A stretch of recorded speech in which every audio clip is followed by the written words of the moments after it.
आज के वीडियो में हम गॉस के नियम का अनुप्रयोग करके किसी एक समान आवेशित पतले गोली कोष के कारण वैद्युत क्षेत्र ज्ञात करेंगे। ठीक है, अब इसमें मान लीजिए ये पतला एक गोली कोष है जिसका सेंटर O है और जिसकी रेडियस R है। इसके चारों तरफ एक गॉसियन पृष्ठ की परिकल्पना करेंगे और मान लेंगे कि जो कि संकेंद्री होगा, ये पृष्ठ संकेंद्री होगा इसी गोलीय कोष के या इसी गोली खोल के, यानी इस गॉसियन पृष्ठ का भी केंद्र वही होगा जो इस गोली खोल का है ना। और इसकी त्रिज्या R है। इसको स्मॉल r से हम शो कर रहे हैं, इसको कैपिटल R से शो कर रहे हैं। अभी हम इसमें करेंगे क्या कि हम दो तरह से वर्किंग प्रोसेस में हमारा काम ये है कि हम इस गोली कोष के कारण या इस गोलीय खोल के कारण इससे होकर गुजरने वाले जो पूरी तरह से चार्ज है, इन्वर्सली चार्ज है, यहाँ पॉजिटिव चार्ज है ये, या नेगेटिव चार्ज भी हो सकता है, तो ये यूनिवर्सली चार्ज है पूरा का पूरा कोष। कुछ इस तरह से जैसे कि ये ग्लोब है और ग्लोब पे पूरी तरह से चार्ज डिस्ट्रीब्यूशन हुआ है और इसके चारों तरफ हमने एक गॉसियन पृष्ठ ले लिया, गॉसियन बंद पृष्ठ ले लिया, जो कि गोली कोषों के लिए लेना आसान होता है, बाकियों के लिए भी आसान होता है, लेकिन इसमें बंद होता है पूरी तरह से, मतलब दिखता भी बंद है। जैसे हमने बाकियों के लिए तो कहीं से खुला था लेकिन मैथमेटिकली वो बंद था, है ना। यहाँ ऐसा नहीं है, मैथमेटिकली भी बंद है और देखने में भी बंद है ना, फिजिकली भी बंद है। तो इसमें सबसे पहला हम काम ये करेंगे कि इस चार्ज के कारण जो फील्ड जनरेट होता है और फील्ड लाइंस इस गॉसियन पृष्ठ से होकर जब बाहर निकलेंगी तो उस फील्ड लाइन को हम या उस इलेक्ट्रिक फील्ड को हम कहते हैं फ्लक्स। तो पहले फ्लक्स फाइंड आउट करेंगे। अब फ्लक्स दो तरह से फाइंड आउट करेंगे। पहले मैनुअल तरीके से, यानी कि बाय डेफिनेशन ऑफ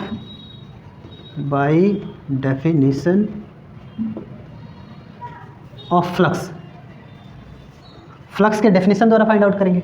और दूसरा जो काम करेंगे वो बाय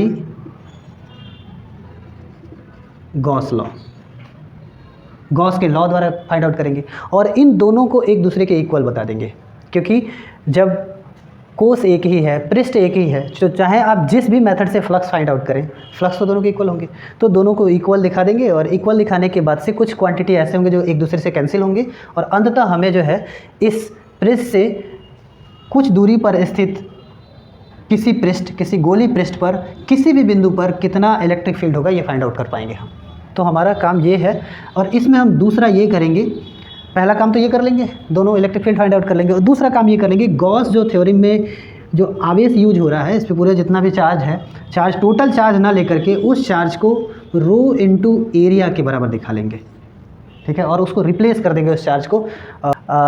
दूसरा काम ये करेंगे कि जितना भी चार्ज है उस चार्ज को सिग्मा इंटू ए से हम रिप्लेस कर देंगे, यानी सिग्मा जहाँ जो है पृष्ठीय आवेश घनत्व है, जिसकी हम चर्चा सतत वितरण में, चार्जों का मतलब आवेश का सतत वितरण एक वीडियो हमने बनाया था। उस वीडियो में हमने आपको बताया था कि कैसे सतत वितरण होता है किसी भी रॉड पे या किसी भी गोली कोष पे, मैंने किसी क्षेत्र पे या किसी आयतन पे, तो उसमें हम यहाँ क्षेत्रीय आवेश घनत्व ले रहे हैं। तो ये दो काम हम यहाँ करेंगे। तो सबसे पहले हम ये कर लेते हैं, सबसे पहले हम डेफिनेशन के द्वारा फ्लक्स फाइंड आउट कर लेते हैं, फ्लक्स ज्ञात कर लेते हैं। तो किसी चार्ज सेल के द्वारा कितना फ्लक्स होगा इस गॉसियन पृष्ठ से, तो लिखेंगे the net flux through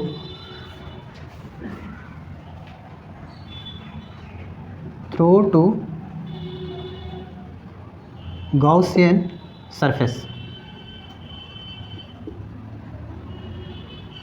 surface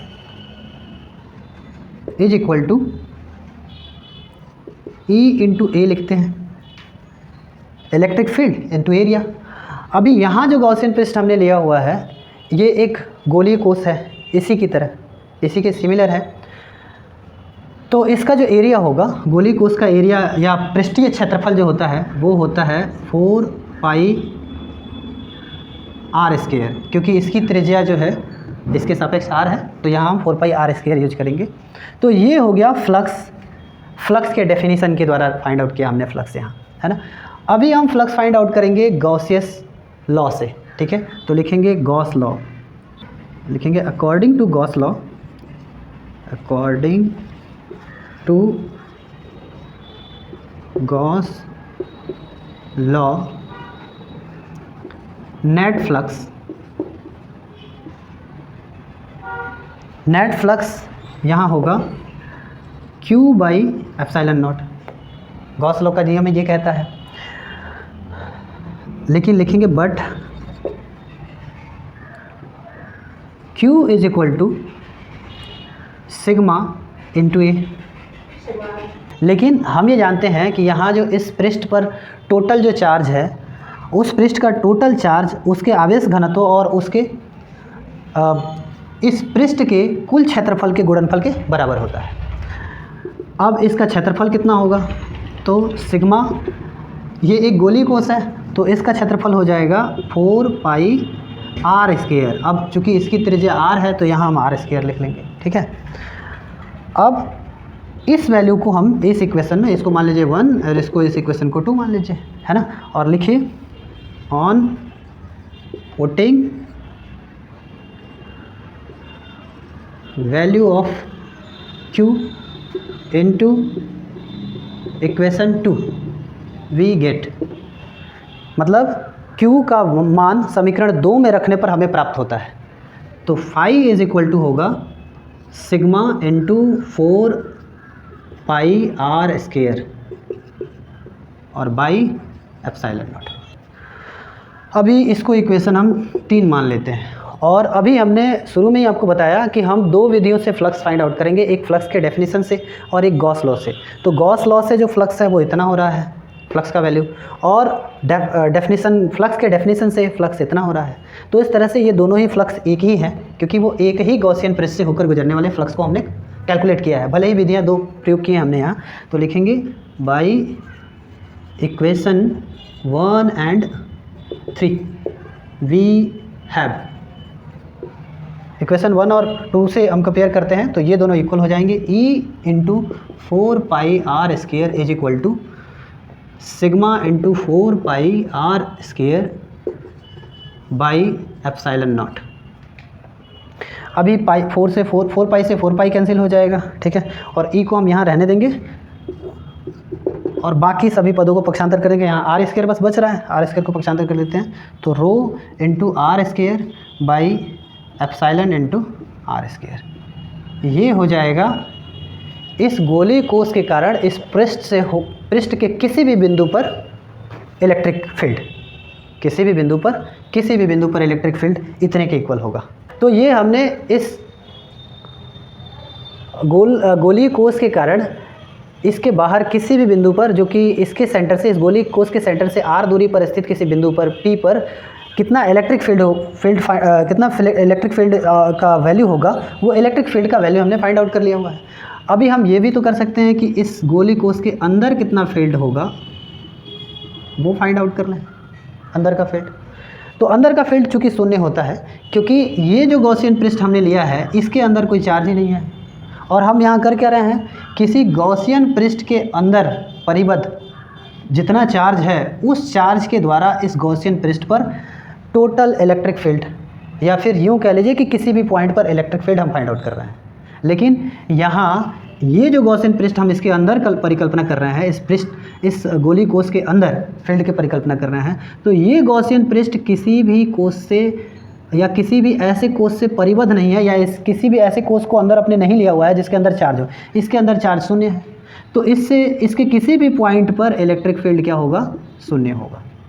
तो हम लिख सकते हैं कि किसी गोली कोश के अंदर किसी भी गॉसियन पृष्ठ के किसी भी बिंदु पर इलेक्ट्रिक फील्ड क्या होगा, शून्य होगा। और ये बाहर के लिए हमने निकाला, तो बाह्य इलेक्ट्रिक फील्ड इतना होगा और अंदर किसी गॉसियन पृष्ठ पर इलेक्ट्रिक फील्ड कितना होगा, शून्य होगा।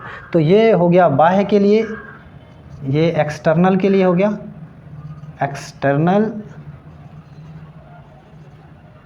Electric field due to uniformly charge thin spherical shell, external के लिए हो गया। और इंटरनल के लिए लिखेंगे, यहाँ सेकंड आप लिख सकते हैं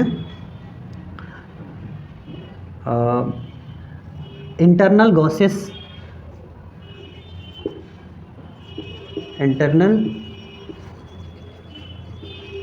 गॉसियन, फॉर यहाँ लिख लीजिए, फॉर इंटरनल गॉसियन सरफेस।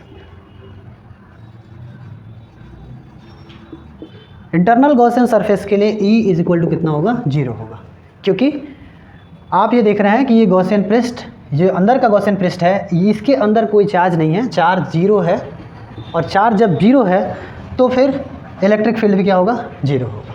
क्योंकि हम जब इसमें कैलकुलेशन करेंगे तो E का वैल्यू तो हो जाएगा, डेफिनेशन के अनुसार फाई का वैल्यू हो जाएगा E इंटू ए होगा, और गॉसियन या गॉसियस लॉ के अनुसार या गॉस लॉ के अनुसार फाई इज इक्वल टू होगा Q बाई एप्सिलॉन नॉट। अब चूंकि चार्ज ही यहाँ कितना है, Q है, चार्ज ही यहाँ Q का वैल्यू 0 है, चार्ज 0 है, क्योंकि इस गॉसियन पृष्ठ के अंदर कोई भी चार्ज नहीं है, तो इसलिए यहाँ हो जाएगा 0 by epsilon naught is equal to कितना, 0। अब हम क्या करते हैं, इस फ्लक्स से इस फ्लक्स का तुलना करते हैं, मतलब इस दोनों ही फ्लक्सों को इक्वल दिखाते हैं, तो E A is equal to कितना हो जाएगा, 0, where E is equal to कितना हो जाएगा, 0। तो मैंने अभी आपको बताया था कि इंटरनल में 0 होगा इलेक्ट्रिक फील्ड, इंटरनल में कोई भी गॉसियन सरफेस लेंगे तो उस सरफेस के किसी भी पॉइंट पर फील्ड क्या होगा, 0 होगा। तो ये समझ गए कि कोई चार्ज अगर गोलीय कोश है तो उसके अंदर किसी भी पॉइंट पे इलेक्ट्रिक फील्ड क्या होगा, 0 होगा, और उसके बाहर आप कोई भी सरफेस ले लें उस पर इलेक्ट्रिक फील्ड उसके चार्ज घनत्व और उसकी त्रिज्या का वर्ग बटा एप्सिलॉन नॉट और गुणे त्रिज्या के वर्ग के बराबर होगा, उस पृष्ठ के, जो लिए गए पृष्ठ है या गॉसियन सरफेस के, ठीक है, त्रिज्या के बराबर होगा। तो ये एक्सटर्नल के लिए हुआ और ये किसके लिए हुआ, इंटरनल के लिए, ठीक है। ये चैप्टर यही समाप्त होता है, मिलते हैं अगले चैप्टर में।